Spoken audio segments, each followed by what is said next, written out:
What is going on, guys? It's Bucky and welcome to your second C++ tutorial. And in this tutorial, what I'm going to be doing is I'm going to be breaking apart this computer program that we ran in the last tutorial. So if you remember, whenever we first created a project in CodeBlocks already made a very simple computer program for us to run and test out just to make sure everything was working. And all it did was it printed out hello world on the screen. So if you go ahead and build and run this, we see that it just says hello world and some other computer stuff that isn't really relevant. But anyways, all this computer program does is print out hello world. And before I get into breaking this apart and telling you what each piece does, I want to say one thing. You would think, since computer programs are just made up of a bunch of lines of text, that we can learn each line one at a time.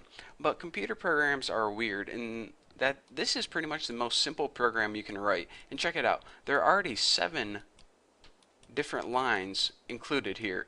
So in order to even write a most basic program, you need to code at least 7 lines of code. So it seems kind of confusing, and I just want to give you guys a warning. As long as you can get through this video, all the rest of the videos are going to be incredibly easy. This is the only one where I have to throw a bunch of information at you, but still I'm going to break it down as easy as possible. And the reason for that is because you need so many things in order to run such a simple program, but once you understand the basics, everything else is just smooth sailing, I promise. So let me go ahead, and we're going to be getting more in depth in each of these lines, but for now, let me just give you guys a brief introduction to what each line does. Let's go ahead and start at the top and work our way down. This include IO stream line right here, this is technically called a pre-processor directive. So if you're taking a test, if you're watching these tutorials because maybe you're in C++ class and your teacher is kind of confusing you, answer on the test, this is a pre-processor directive. Now what that means in everyday terms is it pretty much says, alright, we're going to be including a file in this program that we're going to be using later on. So it's going to be including a file, IO stream, that we didn't make. We didn't make this file, but it needs it to run this program later on. So that's why it needed to include it. Again, we're going to be talking more about header files later on, but for the basics of this tutorial, all you need is to know that this line includes a file that our program needs to use later on. Now, the next line you can see is just a blank line. And you may say, alright, do you need this blank line? Do you not need it? Blank lines and spaces, you can have a million of them if you want, or you can have none of them, just like that. All blank lines do in programming is they make the program easier to read. Just like a book or a magazine or a newspaper, sometimes you want blank lines between your code, sometimes you just want your code right under each other. It's personal preference. People, whatever you want. Blank lines just make it easier to read, so whatever is easier for you, add as many lines or as less lines as you want. And that brings me to another point. These tabs too, see this is kind of tabbed out or tabbed in. It's the same thing. Some people tab things in, make it easier to read. This program is just going to run just fine if it's just like that, but people just like to line certain things up, so you'll see later on once we get coding that tabs and spaces and blank lines, they don't really mean anything significant. They just make the program easier to read. So that being said, under that blank line is this using namespace STD, and believe it or not, this does not stand for sexually transmitted disease. I like to think that, but trust me, it doesn't. It stands for the standard library, and that's another thing that is built in to C++ that is pretty much saying this.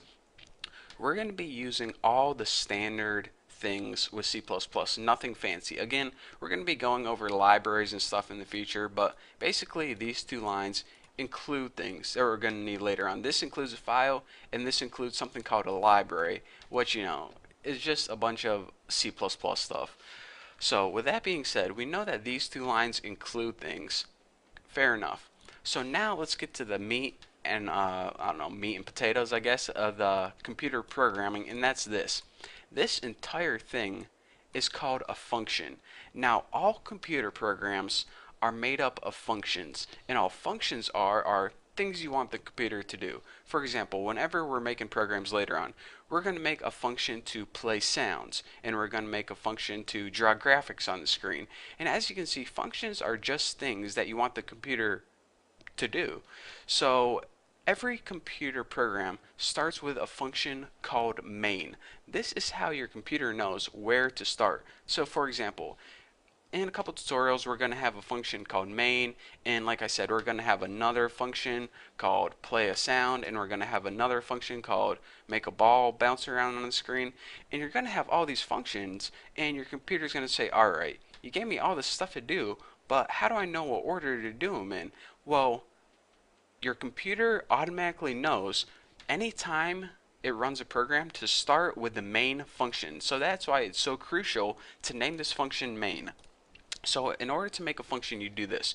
You first write what type of data you're going to be working with. And what functions typically do is they do some sort of calculations. For example, find the body mass index or calculate the velocity of something.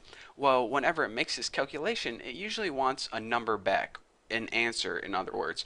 Well, since we're going to be working with just integers, main always works with integers, so that's why we need that. But again, we'll be getting into that later on. After that is the name of the function, and this one is named main. Don't worry about these parentheses right now, but what we do need to worry about is these little, they're not semicolons, squiggly brackets, I guess they're called, curly braces, I don't know, whatever the heck they are. And this has an opening and a closing curly brace, and in between them you have something called statements. Now all functions are made up of statements, and all statements are basically instructions, and each instruction needs to end with a semicolon. That's why you see every line inside a function ends with a semicolon. For example, if you had a function that says make a peanut butter and jelly sandwich, one statement would be get out the bread. The next statement would be put butter on a piece of bread. The next statement would be put jelly on a piece of bread. The next, put them together. The last, put them in your mouth. Bam. You now have a function and a series of statements. Well, all this function did, the main one said, print out something on the screen and return 0. Simple enough.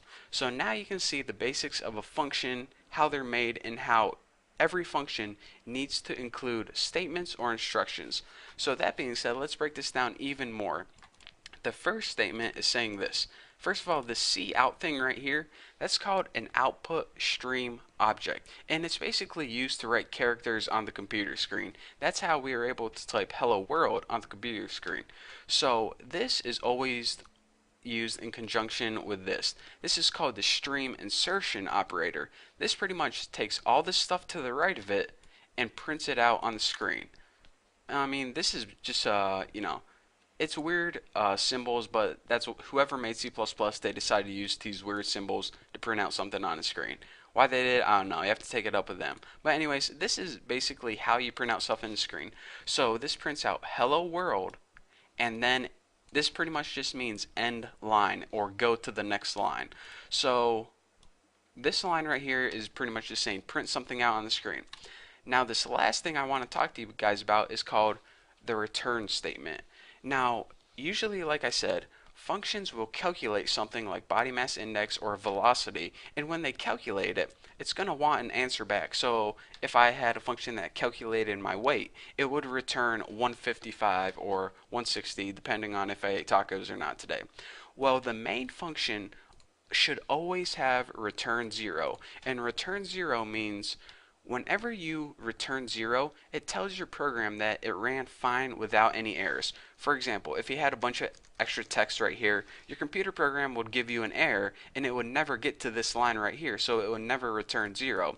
So whenever it does get to this line, it means everything above it ran fine, and return 0 means you are good to go. Main ran fine. So I know that was a lot of information to give to you guys for just your first tutorial. But again, like I said, every computer program starts with a bunch of stuff that you need to know, and we're going to be covering each more of these topics in depth, but for now I just want to give you guys a basic understanding of how a computer program is made. So if you don't understand everything completely, then don't worry, you're not alone. You will in the future, I promise. But for now, thank you for sticking with me, and thank you for watching this tutorial, and I can't wait to see you in the next tutorial. And if you have any questions, don't forget to check out my website, thenewboston.com, and yeah, I'll see you in the next video.